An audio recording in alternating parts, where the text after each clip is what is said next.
नमस्कार, बंसल न्यूज के खास कार्यक्रम आयुष्मान में आप सभी का स्वागत है। मैं हूं आपके साथ पीयूष पारे और आज के इस खास सेगमेंट में जो मेहमान हमारे साथ जुड़ने वाले हैं वे हैं रेडिएशन ऑन्कोलॉजी कंसल्टेंट। जी हां, हम बात करेंगे आज कैंसर से जुड़ी घातक बीमारी के बारे में, उससे लेकर जागरूकता के बारे में और कैंसर का जो उपचार है वो कैसे रेडियोथेरेपी के माध्यम से किया जाता है। इन तमाम चीजों पर आज बातचीत भी होगी और जानेंगे कि आखिर कैंसर के खतरे को कैसे दूर किया जा सकता है या फिर कैंसर जैसी जानलेवा बीमारी से कैसे निपटा जा सकता है। हमारे साथ आज के इस खास कार्यक्रम में मौजूद हैं doctor Arpana Shukla ji, consultant radiation oncology, Kokilaben hospital, Indore. Ma'am, बहुत बहुत स्वागत है आपका बंसल न्यूज के इस खास कार्यक्रम में। मैम, सबसे पहले तो जानना चाहेंगे कि कैंसर जैसी जो घातक बीमारी है उसे लेकर आप कब से काम कर रही हैं और रेडियोथेरेपी को लेकर जो चीजें हैं, किस तरीके से रेडियोथेरेपी के जरिए कैंसर का उपचार किया जाता है। मैं 1998 से कैंसर की फील्ड में काम कर रही हूँ और बेसिकली मैं इंदौर से ही हूँ, लेकिन 20 साल में इंदौर से बाहर थी। Tata memorial hospital Mumbai, Rajiv Gandhi cancer institute Delhi, Fortis Delhi, 7 years in Ahmedabad with the HCG and the Sterling group. और अभी प्रेजेंटली मैं कोकिलाबेन धीरूभाई अंबानी हॉस्पिटल इंदौर में कंसल्टेंट रेडिएशन ऑन्कोलॉजिस्ट हूँ। रेडिएशन थेरेपी कैंसर के उपचार की एक मुख्य विधा है। इसमें हम आयोनाइजिंग रेडिएशन के द्वारा एक क्लिनिकली डिफाइंड वॉल्यूम में हाई एनर्जी एक्सरेस के द्वारा कैंसर का उपचार करते हैं और साथ ही यह ध्यान रखा जाता है कि जो सराउंडिंग नॉर्मल टिश्यूज हैं उस पर कोई डैमेज नहीं हो, जिससे कैंसर सेल्स की तो खात्मा हो जाए बट मरीज को मिनिमम साइड इफेक्ट हो। तो आजकल जो हमारा फोकस है पेशेंट की क्वालिटी ऑफ लाइफ पर भी है because of the advances in the technologies. Ma'am, radiotherapy की बात हो रही है, ऐसे में रेडियोथेरेपी की आवश्यकता कब पड़ती है? कैंसर की कौन सी वो स्टेज होती है या फिर रेडियोथेरेपी की जरूरत मरीज को किस वक्त जो है वो पड़ती है? रेडियोथेरेपी जिस किसी को भी कैंसर का डायग्नोस होता है तो ऑलमोस्ट 2/3 मरीजों को किसी न किसी फॉर्म में रेडिएशन थेरेपी की आवश्यकता पड़ती है। रेडिएशन थेरेपी कैंसर की सभी स्टेजों में, स्टेज 0 से लेकर स्टेज 4 में एक महत्वपूर्ण मॉडलिटी है। कहीं कहीं ये केवल डेफिनेटिव रेडियोथेरेपी अलोन से भी हम ट्यूमर को ट्रीट कर सकते हैं, जैसे वाइस बॉक्स का कैंसर है, अर्ली स्टेज ओरोफेरिंग्स, नेसोफेरिंग्स या लेरिंग्स का कैंसर है, या कुछ एडवांस स्टेज ओरोफेरिंग्स और लेरिंग्स के कैंसर है, उसमें हम कीमोथेरेपी के साथ इसको यूज करते हैं।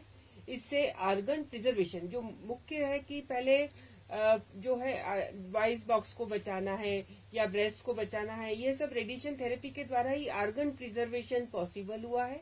कभी कभी यह सर्जरी के पहले यूज होता है, कभी सर्जरी के बाद यूज होता है, जैसे ब्रेस्ट कैंसर में या सीए रेक्टम या इसोफेगस में हम सर्जरी के पहले देते हैं। तो बेसिकली जो कैंसर का मैनेजमेंट है वो मल्टी मोडेलिटी मैनेजमेंट है और क्या सीक्वेंसिंग यूज होगा ये डिपेंड करता है बीमारी का साइट क्या है और बीमारी का स्टेज क्या है और बीमारी का टाइप क्या है। तो इस तरह से हम डिसाइड करते हैं।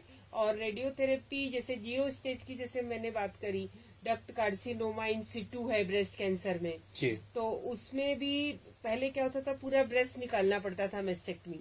अब जो केवल जहाँ पर ट्यूमर है उसको ही निकालते हैं और पूरे ब्रेस्ट में हम रेडिएशन देते हैं।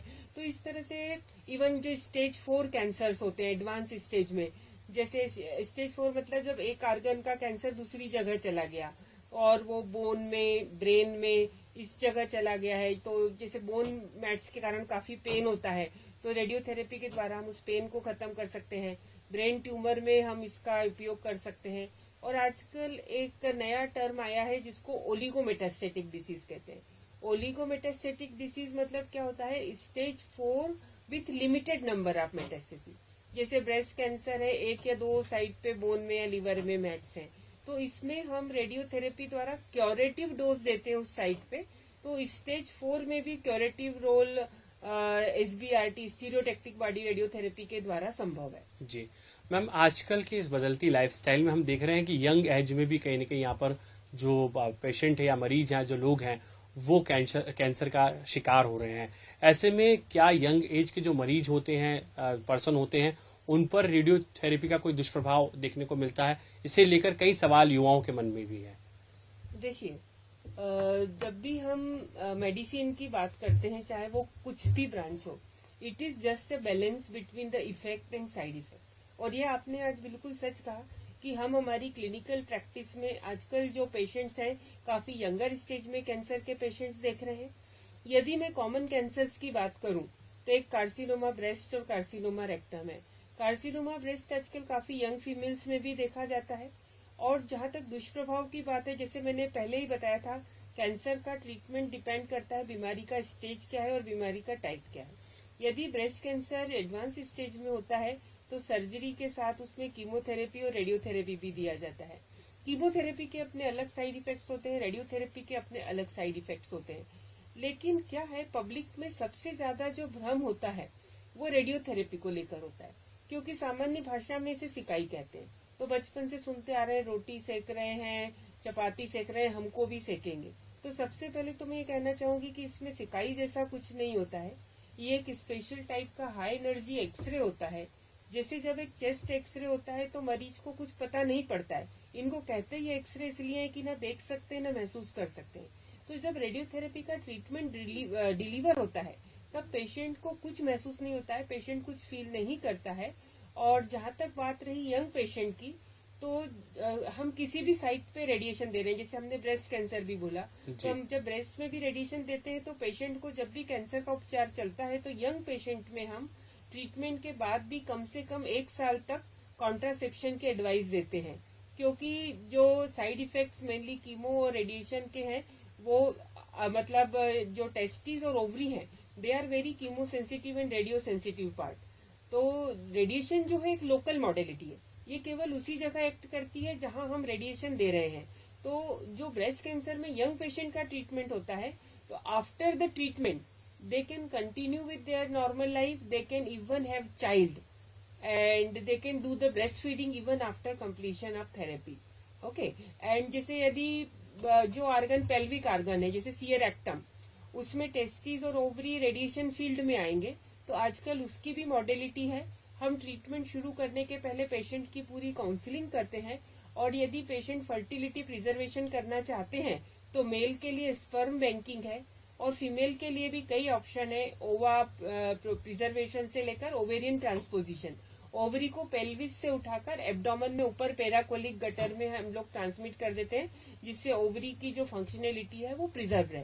तो ऐसा नहीं है, आजकल कई सारे ऐसे मीन्स हैं जिसके द्वारा हम रेडियोथेरेपी के जो साइड इफेक्ट्स हैं उनको हम मैनेज कर सकते हैं। मैम, एक और महत्वपूर्ण सवाल था, जिस तरीके से आपने बताया कि साइड इफेक्ट्स तो हैं, उन्हें मैनेज भी किया जा सकता है।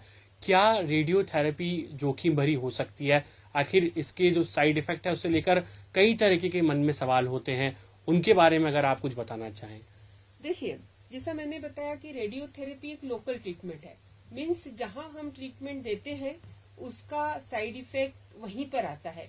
और ये डिपेंड करता है कि बीमारी का किस स्टेज में दे रहे हैं, बीमारी का साइट क्या है, डोज फ्रैक्शनेशन क्या यूज कर रहे हैं, टेक्निक क्या यूज कर रहे हैं। तो जैसे हम कॉमन मेलिग्नेंसी की बात करें, हेड एंड नेक कैंसर, ये काफी कॉमनली इनकाउंटर ट्यूमर है भारत में, क्योंकि तंबाकू का जो चलन है वो हमारे देश में ज्यादा है। वेस्टर्न वर्ल्ड में ये बकल म्यूकोसा और ये कैंसर ज्यादा नहीं मिलते हैं। तो इस स्तर पे कुछ जो डिसेबिलिटी होती है सर्जरी से भी होती है, और सर्जरी के बाद यदि स्टेज 2 या अनवर्ड पेशेंट है तो उसमें रेडियोथेरेपी दी जाती है, जो कि सामान्यतः 6 वीक्स का ट्रीटमेंट होता है। The most feared side effect जो इसमें होते हैं कि पेशेंट को निगलने में तकलीफ होती है, म्यूकोसाइटिस होती है, मुंह के खुलने में तकलीफ हो सकती है। लेकिन ऐसे कई सारे प्रिवेंटिव मेजर्स हैं जिसके द्वारा हम इन साइड इफेक्ट को बहुत हद तक कम कर सकते हैं। इसमें टेक्नोलॉजी का भी बहुत बड़ा इम्पोर्टेंट रोल है। जैसे हम लोग हेड एंड नेक का कैंसर पेशेंट में जब भी रेडियोथेरेपी प्लानिंग करते हैं, हम स्वेलोइंग स्पेयरिंग रेडियोथेरेपी प्लान करते हैं। तो उसमें जो डिस्फेजिया स्वेलोइंग रिलेटेड स्ट्रक्चर होते हैं उनको प्रोटेक्ट करते हैं। साथ ही जो भी सलाइवरी ग्लैंड है जिससे कि लार सिक्रीशन होता है उसको भी प्रोटेक्ट करते हैं। और साथ में पेशेंट को फिजियोथेरेपी एक्सरसाइजेस भी बताते हैं, जाए stretching, mouth opening and proper nutritional counselling, hygiene counselling, ये सब करते हैं। तो coupled with the advance techniques and the proper pre therapy counselling, हमारे 90% से भी ज्यादा patients without any break treatment complete कर लेते हैं। जी मैम, एक और महत्वपूर्ण सवाल था, रेडियोथेरेपी को लेकर एक और भ्रांति है या फिर कई तरीके से कैंसर का जो पेशेंट होता है उसके मन में ये सवाल उठता है कि क्या रेडियोथेरेपी से कैंसर का खतरा और बढ़ सकता है, क्योंकि ये सवाल कहीं अक्सर हमने कैंसर के मरीजों के मन में और इस तरीके की चीजें देखने और सुनने को मिली है। हाँ, ये आपने पूछा, ये भ्रांति बहुत लोगों के मन में रहती है कि रेडियोथेरेपी से कैंसर का रिस्क बढ़ जाता है। अब आजकल ये क्वेश्चन इसलिए भी ऑप्ट हो गया है क्योंकि आजकल कैंसर के इलाज में काफी सारे एडवांसेस हो गए हैं, जिससे कैंसर का पेशेंट एक लॉन्ग टर्म सर्वाइवल का गोल रहता है। जैसे हम ब्रेस्ट कैंसर की बात करें तो हम 5 साल 10 साल की बात नहीं करते, हम 20 साल 25 साल की बात करते हैं। प्रोस्टेट कैंसर की बात करें तो भी हम मोर देन 20 ईयर सर्वाइवल की बात करते हैं। तो जब पेशेंट का सर्वाइवल इम्प्रूव हुआ है तो इसमें सेकेंड मैलिग्नेंसी के चांसेस रहते हैं। लेकिन इसमें जो है रेडियोथेरेपी के जो रोल के बारे में भ्रांतियां हैं, इसको मैं 2 तरह से बताना चाहूंगी। पहले तो कैंसर और कैंसर के इलाज के बारे में हम बात करें तो जो सेकेंड कैंसर होता है वो 2-3 चीजों पर डिपेंड करता है, क्योंकि कैंसर का ओरिजिनल कारण क्या है। जैसे मैंने बताया कि मुख्यतः तंबाकू के द्वारा मुख और फेफड़े का ही नहीं, 13-14 डिफरेंट तरह के कैंसर भी तंबाकू के द्वारा होते हैं। मतलब पूरा आपका digestive system, reproductive system, genital system, prostate, everything is at risk if someone is taking smoking in any form, whether it is tobacco smoking, cigarette smoking, bidi smoking, कुछ भी। तो अभी जैसे किसी पेशेंट को टॉन्सिल का कैंसर हुआ है, कुछ समय बाद हो सकता है उसे वॉइस बॉक्स में कैंसर आए।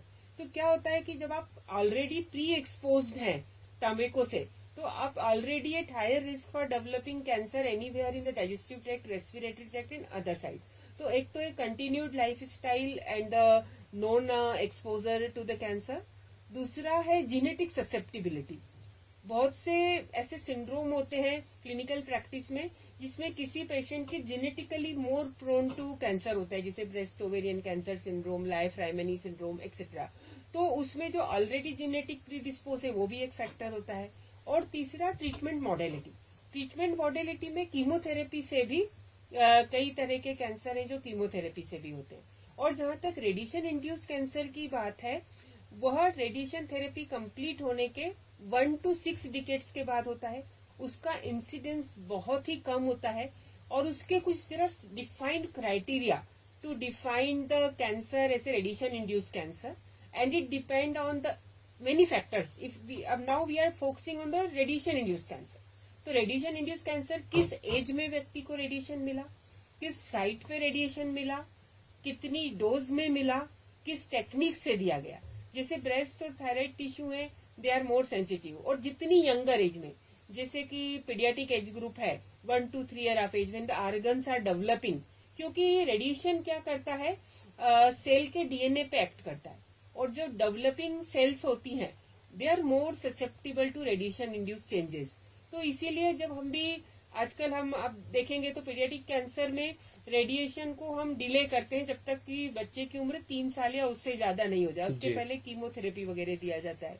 तो ये कई सारे फैक्टर्स हैं जो ये डिसाइड करते हैं रेडिएशन इंड्यूस्ड कैंसर होगा, और उसके लिए मतलब इसका परसेंटेज बहुत ही कम है। और रेडिएशन थेरेपी से जो पेशेंट को बीमारी में क्योर और सर्वाइवल मिलता है, it is for beyond than the negligible risk. The risk is more than the non pollutants like the smoking, the obesity and the other risk factors. Ma'am, FTSS system आखिर क्या है और किस तरीके से इस सिस्टम के जरिए मरीजों को फायदा मिल पाएगा? एक्चुअली हमारे कोकिलाबेन धीरूभाई अंबानी हॉस्पिटल इंदौर में फुल टाइम स्पेशलिस्ट सिस्टम है। मतलब यहाँ जो भी डॉक्टर्स हैं वो फुल टाइम 24/7 हॉस्पिटल के लिए कमिटेड हैं।